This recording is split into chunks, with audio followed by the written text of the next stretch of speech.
Attorney Ricardo Blanca Flor, the Director General of IPOPIL, to Attorney Alan Hefty, the Deputy General of IPOPIL, to Attorney Nelson Laruces, another Deputy General, the distinguished experts and speakers, to Director Carmen Peralta of the DITTD, to the Supreme Court Justices, the ASEAN delegates, to the Commercial Court judges, to the representatives of various IT associations and stakeholders, to the representatives of various government agencies, other special guests, to my fellow IT youth advocates, ladies and gentlemen, good afternoon.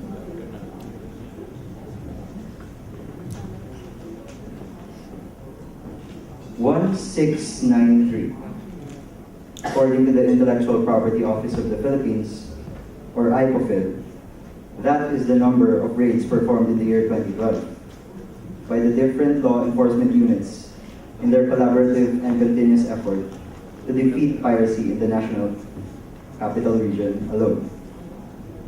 Just when it can't seem to get any worse, 2103. That is the number of raids performed the year after the previous campaign. Truly, intellectual property, or IP, is getting more and more difficult to protect. Through the internet, people could easily access copyrighted music, films, pictures, and even books, download these types of files, burn them into CDs, and gain easy money from it. Because of this effortless money-making job, most people have taken it in, and making money off of something that isn't theirs is a lifestyle. After all that I have learned from the second IP Youth Camp organized by the IPOPIL, which I must say is extraordinary, I think that lifestyle is inhuman.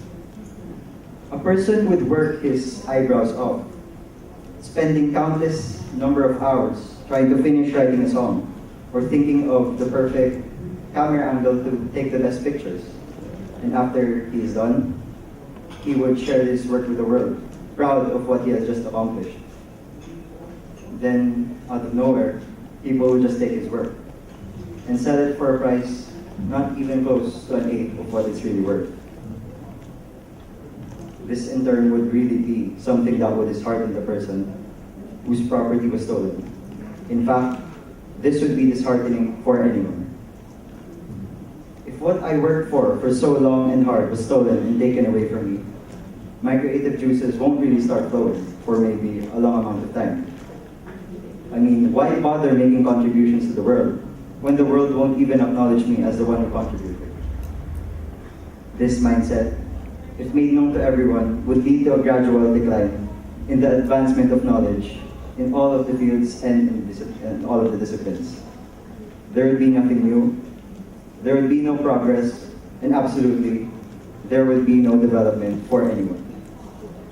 Now, this is where intellectual property comes in. What is intellectual property? Intellectual property refers to the creations of the mind.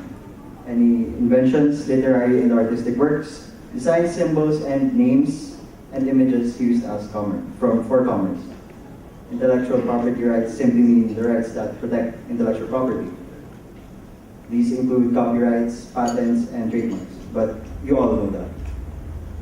For the education sector, the challenge is to be able to teach intellectual property rights to whom we can. Likewise, the challenge is how we can inspire others to strive to take the right path, specifically telling them that IP is very important to all societies.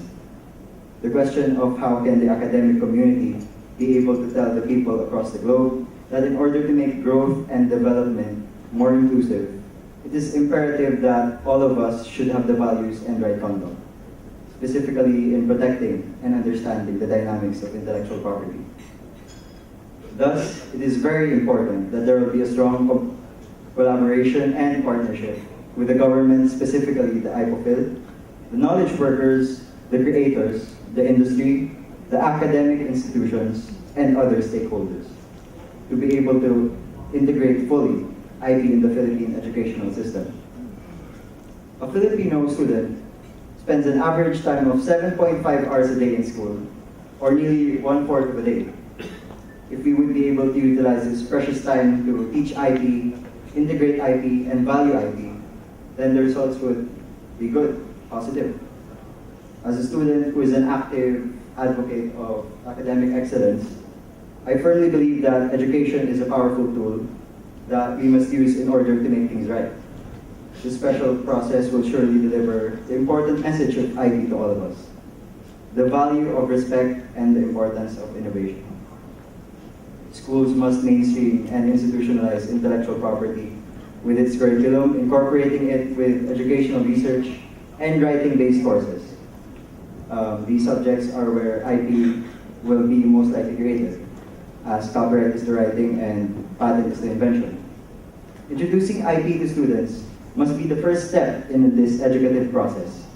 Each student must know about intellectual property rights and how every student's intellectual property is protected by these rights. Truly, awareness is the first step to change. The next step after teaching IP rights to the students is to simply apply what was learned. I mean, what's the use of what you learned if you can't even apply it to your life?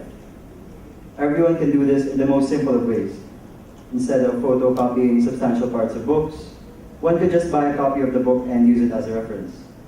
Another example is that one should always cite sources for the information that was used, to give due credit to those who wrote and thought of the ideas and concepts.